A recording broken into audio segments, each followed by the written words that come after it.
ওকে, আমি লাইভটা শুরু করতেছি। আশা করি সবাই সাথে থাকবা যারা জয়েন হইছো। একটু কমেন্ট করে জানাবা। আর লাইভটা চোখের সামনে থাকলে একটু সবাই শেয়ার দিবা যেন বন্ধু-বান্ধব সবাই দেখতে পারে। আমাকে একজনে কমেন্ট করছে সাউন্ড ক্লিয়ার আছে। তো আমি ধরে নিলাম একটু কমেন্ট করে জানাবা। আর লাইভটা চোখের সামনে থাকলে একটু সবাই শেয়ার দিবা। ধরে নিলাম সাউন্ড শোনা যাচ্ছে। ওকে। আমাকে একজনে কমেন্ট ওকে, আমি পরবর্তী পেজে আসলাম। আমাদের পরবর্তী পেজে ব্যবসায় হতে আয় বর্তমানে ধারা ৪৫৪৬। তোমাদের সর্বশেষ যে পরিবর্তন আসছে সেই হিসাবে ধারা ৪৫৫৬ ব্যবসা হতে আয় ধারা ৪৫৫৬ এর মধ্যে আলোচনা হয়েছে ব্যবসা হতে আয়ের যে আয়গুলো নিয়ে মোট আয় নির্ণয় করা হয়। তো আমরা আগে ইতিমধ্যে বেশ কয়েকটা চ্যাপ্টারে লাইভ ক্লাস দিছি। তোমরা যদি লাইভ ক্লাসগুলো দেখে থাকো শেয়ার করে রাখবা, আর যদি দেখে না থাকো কমেন্ট করে জানাবা, আমি পরে ক্লাসের লিঙ্ক দিয়ে দেব। ঠিক আছে, কারণ আগেরগুলো আমাদের চাকরি খাতায়, হ্যাঁ, বিভিন্ন সিকিউরিটি সুদ খাতা আয় অন্যান্য কিছু চ্যাপ্টার আমরা দিয়ে রাখছি। সেগুলো দেখে না থাকলে আমাকে বলিও, আমি লিঙ্কটা দিয়ে দেবো। আর যদি দেখে থাকো শেয়ার করে রাখবা। তো প্রথমে করদাতার নাম থাকে, তারপরে ঠিকানা, কর অঞ্চল, আবাসিক মর্যাদা, টিআইএন নাম্বার। দেখো এগুলো কিন্তু সব অঙ্কে একই, মানে আগের যে মানে অঙ্কগুলো করছি সবগুলোতেও কিন্তু এগুলো একই থাকে। আয়বর্ষ 2022-23, করবর্ষ 2023-24। ঠিক আছে, তাহলে আমাদের ব্যবসা হতে মোট আয় নির্ণয়। আমরা ব্যবসা হতে মোট আয় নির্ণয় কীভাবে বের করব? প্রথমে নিট লাভ, লাভ লোকসান হিসাব অনুযায়ী যেটা, সেই নিট লাভটা আমরা আগে প্রশ্ন থাকলে সেটা লিখব। লাভ লোকসান হিসাব অনুযায়ী নিট লাভ যেটা সেটা লিখব। তার সাথে আমরা কি করব? যোগ অননুমোদনযোগ্য খরচ যদি থাকে সেগুলো যোগ করব, যেগুলো অননুমোদনযোগ্য, অর্থাৎ যা লাভ লোকসান হিসাব অনুযায়ী ডেবিট করা হয়েছে। এরকম যদি কোনো খরচ থাকে সেগুলো নিট লাভের সাথে যোগ করব। তারপরে যোগ করব কারবার ও পেশাখাতে আয় যা লাভ লোকসান হিসাবে অন্তর্ভুক্ত হয় নাই। কারবার ও পেশাখাতে আয় কোনগুলো? যেগুলো লাভ লোকসান হিসাবে অন্তর্ভুক্ত হয় নাই সেগুলো যোগ করব। তারপরে বাদ দিব অনুমোদনযোগ্য খরচগুলো। অনুমোদনযোগ্য খরচ কোনগুলো? যেগুলো লাভ লোকসান হিসাবে অন্তর্ভুক্ত হয় নাই সেগুলো বাদ দিব। খেয়াল করো এখানে তিন ধরনের জিনিস। একটা হলো প্রথমে অননুমোদনযোগ্য খরচ যোগ করব, যা লাভ লোকসান হিসাবে ডেবিট করা হয়েছে। এগুলো তোমরা প্রশ্ন দেখলে তখন বুঝে যাবা। এখানে জাস্ট খেয়াল রাখো যে নিট লাভের সাথে কি যোগ হয় কি বিয়োগ হয়। তারপরে যোগ করব কারবার বা পেশাখাত আয় থাকলে যা লাভ লোকসান হিসাব অনুযায়ী অন্তর্ভুক্ত হয়নি। তারপরে বাদ দিব অনুমোদনযোগ্য খরচসমূহ যা লাভ লোকসান হিসাবে অন্তর্ভুক্ত হয়নি। ফাইনালি আমরা মোট আয় পাবো। এই মোট আয় থেকে যদি কোনো অকার বাড়ি বা অব্যবসায়ী আয় থাকে সেগুলো বাদ দেব। বাদ দিয়ে আমরা ব্যবসা হতে মোট আয়টা নির্ণয় করব। এটাই হলো মানে বেসিক অংশ, অর্থাৎ এই সারটা মোটামুটি খেয়াল রাখতে হবে। কিন্তু প্রশ্নে যদি নিট লাভ দেয়া না থাকে সেক্ষেত্রে তোমাকে কিন্তু নিট লাভটা বের করে আসতে হবে। তো আমরা এখন সরাসরি একটা সাজেশন দেখি। আমরা পরবর্তী পেজে গেলাম। সাজেশন 9। সাজেশন 9 বলতে আমাদের যে ফেইড কোর্স আছে সেখানে 9 নাম্বার সাজেশনে আমরা এই অঙ্কটাকে রাখছি। দেখো এই অঙ্কটা প্রায় সব পরীক্ষায় আসছে। তোমরা সবাই জানো যে ট্যাক্সেশন ইন বাংলাদেশ অনার্সে বিবিএ সেকেন্ড ইয়ার থেকে শুরু করে সবগুলো ইয়ারে বিভিন্ন ডিপার্টমেন্টে আছে। অ্যাকাউন্টিং ডিপার্টমেন্টে সেকেন্ড ইয়ার আছে, থার্ড ইয়ারে আছে, আবার ফোর্থ ইয়ারও আছে। আবার যারা ডিগ্রিতে আছে ফার্স্ট কোর্স তাদের সেকেন্ড ইয়ারও আছে। তো দেখো এই অঙ্কটা এতটাই ইম্পর্টেন্ট যে অঙ্কটা কয়বার আসছে দেখো। প্রথমে ডিইউ যেটা ঢাকা বিশ্ববিদ্যালয়ের অধিভুক্ত কলেজগুলোতে ম্যানেজমেন্ট ডিপার্টমেন্টে থার্ড ইয়ার আসছিল 2016 সালে। আবার এনইউতে অ্যাকাউন্টিংয়ে সেকেন্ড ইয়ার আসছিল, বিবিএ অনার্সে 2015 সালে এবং 20 সালে, আবার 2020 সালে। বিবিএস ডিগ্রি যারা সেকেন্ড ইয়ারে তাদেরও 20 সালে আসছিল। আবার থার্ড ইয়ারে ম্যানেজমেন্ট ডিপার্টমেন্টেও 2020 সালে আসছিল। সেজন্য অঙ্কটা খুব ইম্পর্টেন্ট, যার কারণে আমরা এটা আমাদের ফেইড কোর্সের সাজেশন 9-এর মধ্যে রাখছি। এখন তোমরা বলতে পারো স্যার হঠাৎ সাজেশন 9 কেন? হ্যাঁ, আমাদের ফেইড কোর্সে যারা অন্তর্ভুক্ত আছে তারা প্রত্যেকটা ক্লাস সিরিয়ালি কিন্তু পাবে। তো ওইখান থেকে আমরা কিছু অঙ্ক তোমাদেরকে ফ্রিতে দিয়ে দিচ্ছি। যারা ফেইড কোর্সে অন্তর্ভুক্ত আছো তারা শেয়ার করে টাইমলাইনে রেখে দিবা, বন্ধুবান্ধবদেরকে একটু মেনশন করে দিবা। যত বন্ধুবান্ধব বেশি এঙ্গেজ করতে পারবে আমি তত বেশি লাইভ দিয়ে সহযোগিতা করব তোমাদেরকে। তাহলে আমি প্রশ্নটা একটু পড়াই দিই, তারপরে এটা সমাধানে যাব। তো এই প্রশ্ন কয়বার আসছে এটা দেখে বোঝা যায় যে এটা কত ইম্পর্টেন্ট একটা অঙ্ক। জনাব হেলালি, জনাব মোকলেসার, জনাব শফিক আহমেদ, জনাব শফিক, তারপরে রায়হান আহমেদ, এরকম বেশ কয়েকজন করদাতার নাম দেখা যাচ্ছে এখানে। এসে আসলে এতগুলো নাম থাকবে না, তোমার পরীক্ষায় যে কোনো একজনের নাম থাকবে। তো এতগুলো নাম হওয়ার কারণ, প্রথম কারণ হলো এই অঙ্কটা যেহেতু বেশ কয়েকবার পরীক্ষায় আসছে, একবার এক এক ব্যক্তির নাম ধারণ করে আসছে, কখনো হেলালি, কখনো মোকলেসর। তো নাম নিয়ে কখনো টেনশন করবে না, নাম তোমার পরীক্ষার হলে যে কোনো একটা নাম থাকবে। হ্যাঁ, স্টেশনারি দোকানের মালিক 1/7/2022 থেকে 30/6/2023 তারিখ পর্যন্ত তার আয় ব্যয় ছিল নিম্নরূপ।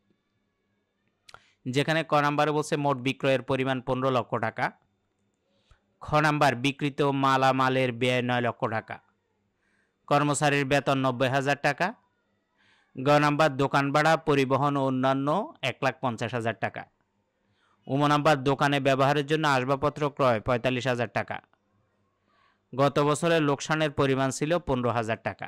এই হলো প্রশ্নের ইনফরমেশনগুলো। তো এখান থেকে ব্যবসা খাতে মোটাই নির্ণয়। তো ব্যবসা খাতে মোটাই নির্ণয় করতে হলে আমাদের যে মূল জিনিস নিট লাভ সেটা তো নাই, সেখানে আমাকে নিট লাভটা বের করতে হবে।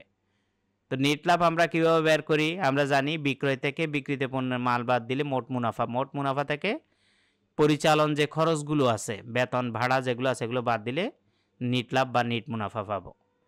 ঠিক আছে? তো আমরা এই প্রশ্নকে বেস করে আমি পরবর্তী পেজে যাচ্ছি। পরবর্তী পেজে আসলাম। উপরে ফরম্যাটটা কিভাবে করে খেয়াল করো। প্রথমে করদাতার নাম দিতে হয়, তোমার পরীক্ষায় যেটা থাকবে সেটা দিবা। এখানে জনাব শফিক, জনাব রায়হান যাই থাকুক, তোমার পরীক্ষার হলে যদি জনাব করিম থাকে জনাব করিম দিবা। তারপরে ঠিকানা, কর অঞ্চল, আবাসিক মর্যাদা, টিআই নাম্বার, এই চারটা প্রত্যেকটা খাতে মোটাই নির্ণয় করার সময় একই। মানে তুমি চাকরি খাতে আয় করো এটা, গৃহ সম্পত্তি খাতে আয় করো এটা, যেখানেই করো সবগুলোতে এটাই। ঠিকানা, কর অঞ্চল, আবাসিক মর্যাদা, টিআই নাম্বার। এরপরে আয়বর্ষ 2022-23, করবর্ষ 2023-24। তো এই জায়গায় একটু খেয়াল করো, আমাদের আয়বর্ষ করবর্ষর মধ্যে প্রশ্নে এই দুইটার মধ্যে থেকে যে কোনো একটা দেয়া থাকবে, হয় আয়বর্ষ দেয়া থাকবে না হয় করবর্ষ দেয়া থাকবে। যদি আয়বর্ষ দেয়া থাকে তাহলে করবর্ষ হবে তার পরবর্তী বছর, আর যদি করবর্ষ দেয়া থাকে তাহলে আয়বর্ষ হবে তার পূর্ববর্তী বছর। তাহলে আমাদের প্রশ্নে যদি আমরা দেখি, এখানে দেখা যাচ্ছে 22 এবং 23, তাইলে 22-23 এটা কি ছিল? 1/7/2022 থেকে 30/6/2023 তারিখ পর্যন্ত তার আয় ব্যয় ছিল নিম্নরূপ। ঠিক আছে? অর্থাৎ আয়বর্ষ দেয়া আছে, আয় ব্যয় মানে আয়বর্ষ দেয়া আছে। তাই সেই হিসাবে করবর্ষ তার পরবর্তী বছর 23-24 এটা আমরা ধরবো।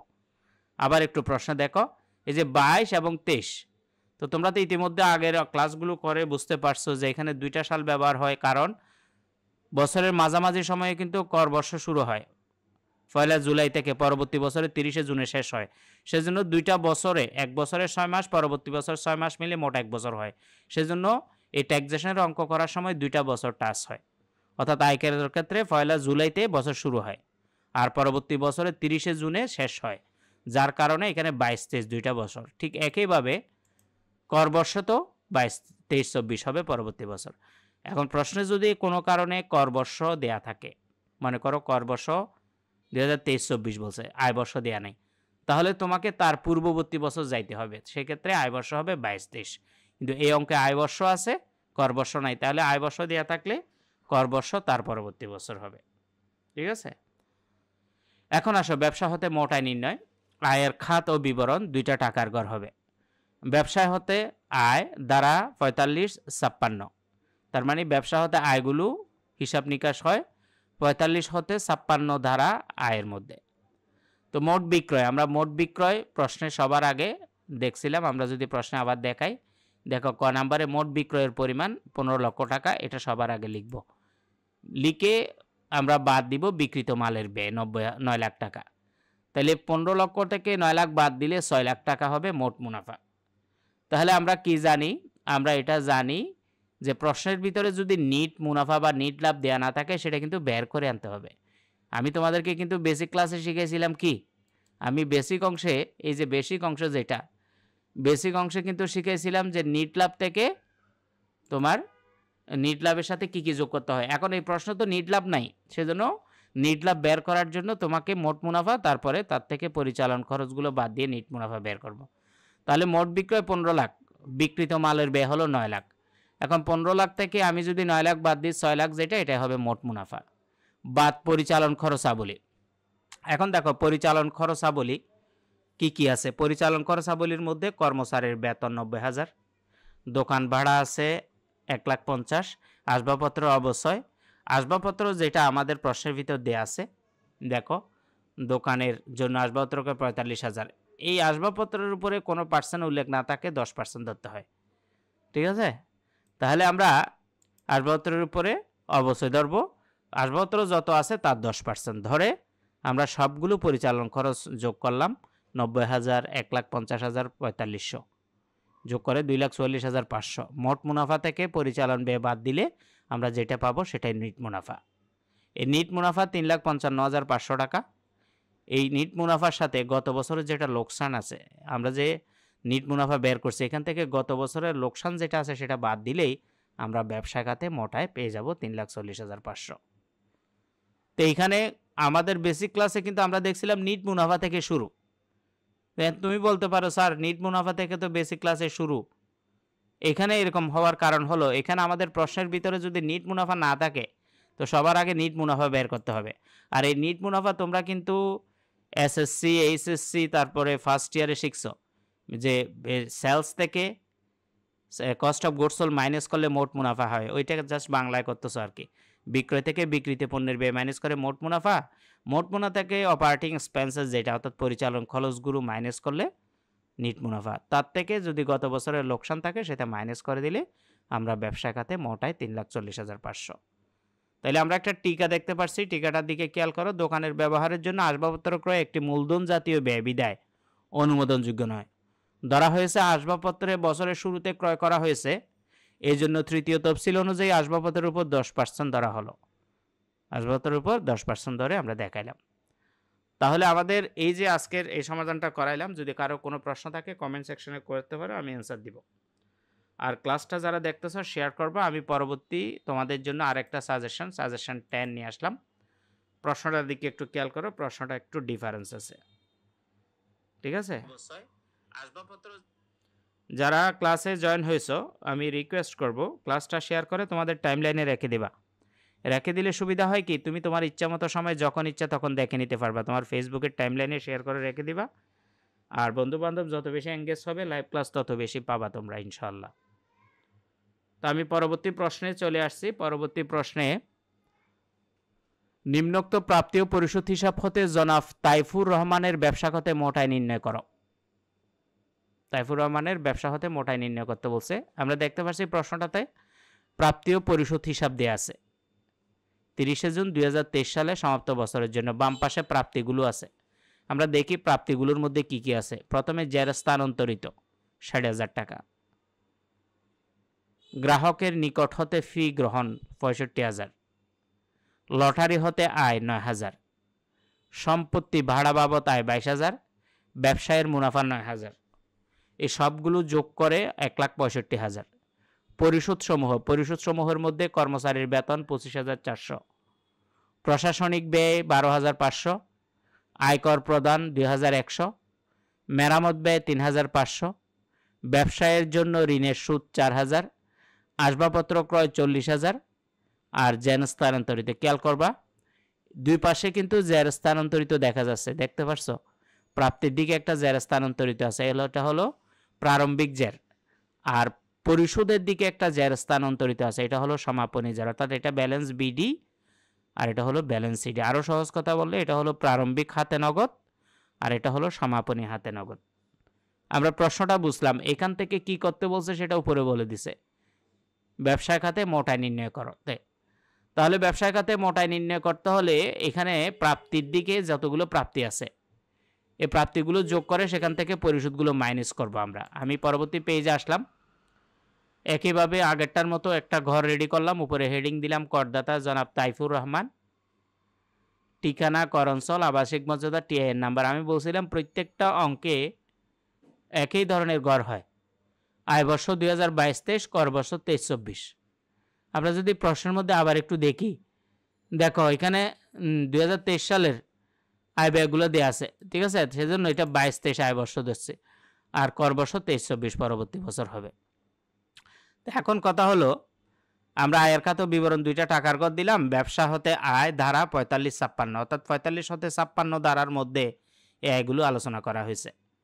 পেশাগত প্রাপ্তিগুলো আগে লিখবো আমরা, মানে যেগুলো আয় হয়েছে, তবে সেখান থেকে মুনাফা জাতীয় আয়গুলো লিখবো শুধু।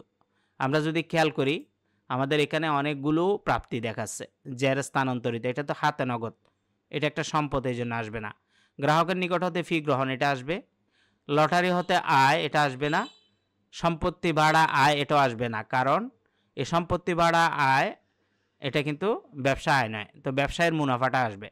তাহলে গ্রাহকের নিকট ফি গ্রহণ এবং ব্যবসায়ের মুনাফা, এই দুইটা আমাদের পেশাগত প্রাপ্তির অন্তর্ভুক্ত হবে, ঠিক আছে? লটারি হতে আয় কেন আসতেছে না? লটারি হতে আয় ও সম্পত্তি ভাড়া হতে আয় পেশাগত আয় নয়, তাই এগুলো প্রাপ্তির মধ্যে অন্তর্ভুক্ত হবে না। পেশাগত আয়ের মধ্যে যেহেতু গ্রাহক থেকে পাইছি, ফি গ্রহণ করছি, এবং ব্যবসায়ের মুনাফা যেটা, ওই দুইটার যোগফল 74,000। সেখান থেকে পেশাগত খরচ, তো সব খরচ আসবে না যেগুলো মুনাফা জাতীয়, যেমন কর্মচারীর বেতন দিছি 25,400, প্রশাসনিক ব্যয় দিছি 12,500, মেরামত ব্যয় দিছি 3,500, ব্যবসায়ের জন্য ঋণের সুদ বাবদ 4,000 টাকা। তারপরে আসবাবপত্র যেটা আছে সেটার উপর আগেরটার মতো অবশ্যই ধরবো। আমাদের প্রশ্নের মধ্যে যদি দেখি, এখানে কিন্তু পরিশোধ অনেকগুলো আছে।